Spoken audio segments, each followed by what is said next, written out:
Hey guys, Reckless Rush here, and welcome to a brand new video. So today we're actually going to be doing something a little bit different. My friend here, Vaultence or Vaultence, whatever you want to say, he actually uploaded a video of him playing Reckless Rush deck, and I'm not so sure what rank. I think this is either gold or platinum.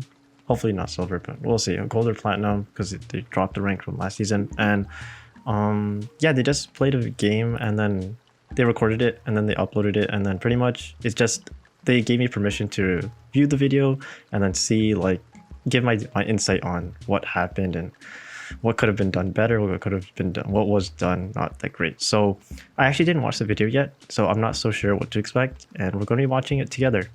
Okay, so first things first, also would like to say the giveaway ends in a day and about 20 hours from when this video is posted, so be sure to enter. We have 23 contestants now, and again, it's going to be 2 winners, so still a pretty decent chance of winning. And I'm excited, honestly, to give away the prizes because it's Christmas season and time to give back, right, to the community. Also, last thing to say, I want to say is that I'll be doing more of these kind of giveaways in the future. So just letting you know, if you're ever interested, I will be doing them in the future, and definitely for a higher value. This was just a small giveaway because I wasn't so sure what to expect, but in the future we'll be doing more higher amounts. So anyways, getting into the video.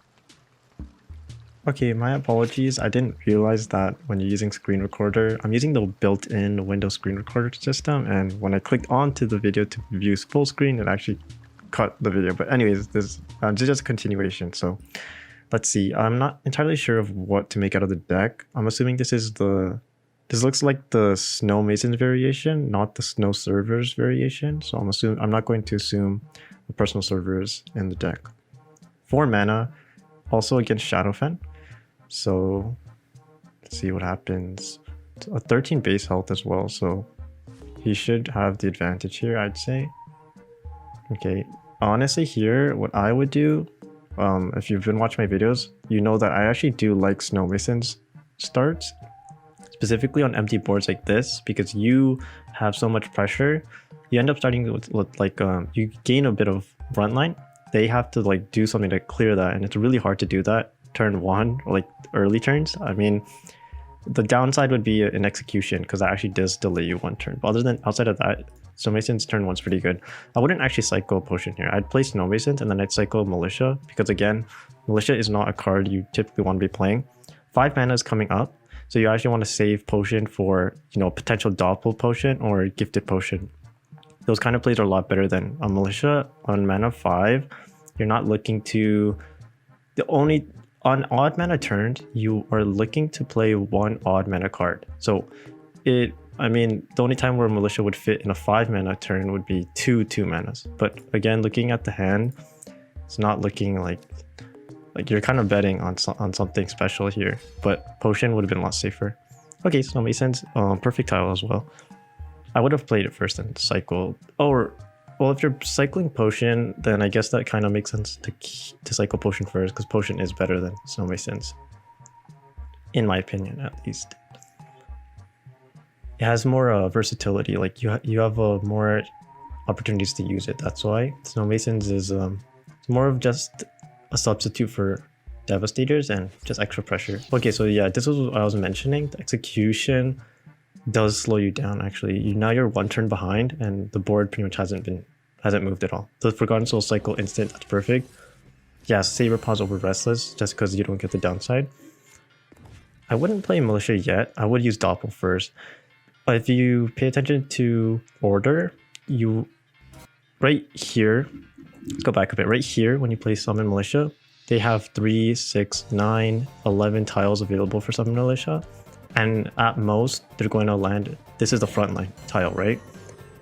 If you play Doppel first, then you push your front line 1 tile forward, and then your Militia can actually land on these 3 extra tiles. So you have higher chances of the Militia landing forward. When do you want your Militia to land defensively is when you want to play defensively. Here on an empty board, you want to play as aggressively as possible. Also, it's Shadowfen, so you're really trying to push your lead early, because it's really hard to play in the late game against Shadowfen, I'd say. Also, considering they skipped their first turn, they're probably running some kind of mana heavy deck or some sort of. Right here, they definitely play a unit. 5 mana, I believe. Yeah, it's 5 mana. It's perfect time to play a unit. Okay, so now they're playing Copper Skin. Like, do you see how mana inefficient they're being right here? Like, this is really good time to take advantage of. I would cycle Shady here, but only after. Actually, I mean, it is a little questionable. This order is disputable because you can actually play Devastators first on top right. Like, you can cycle first and then, you know, you have a Devastators play. Otherwise, you obviously want to play these 3. And in the place where you play these 3, then, you know, you could just gift it first, cycle, and then see what you get. Devastator's play here is really sweet though.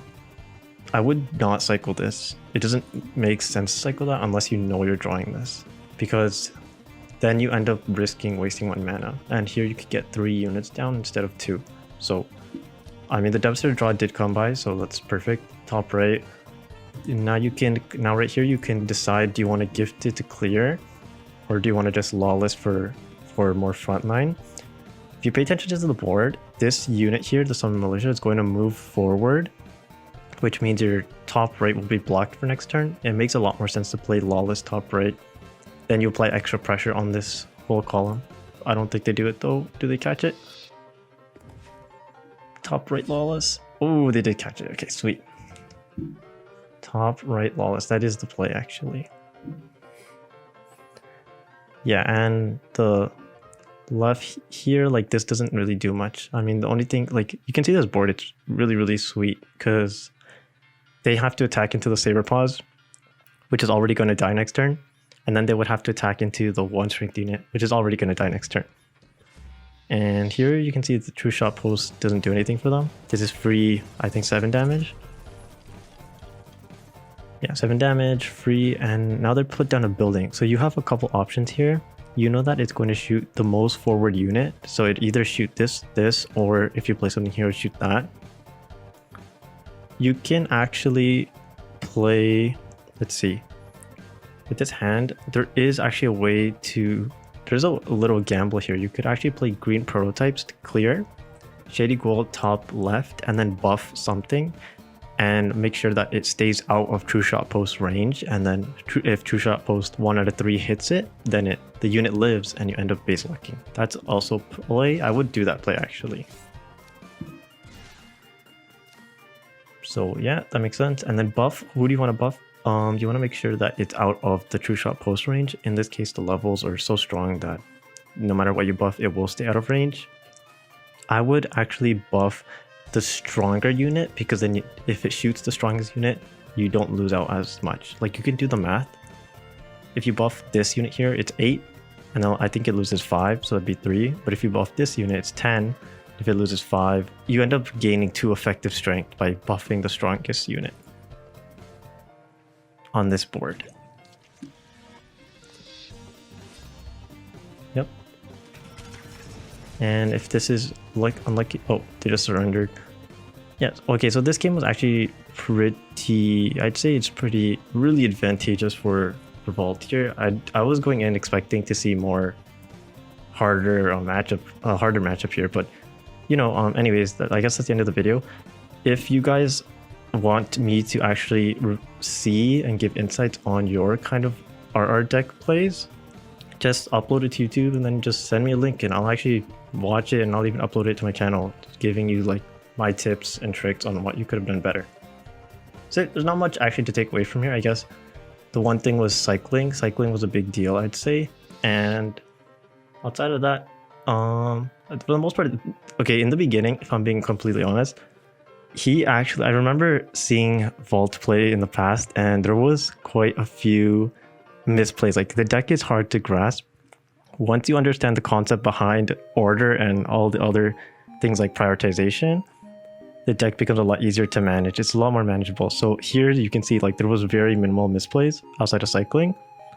But in the beginning, I remember he actually used to make a lot more misplays, like keeping Forgotten Souls in hand and then using it as well, like multiple times in one game. So yeah, that's the end of the video. Hope you enjoyed. that's basically it. If you guys still want to join the tournament I'm hosting, it's still available for spectators, so feel free to join. Link in the description.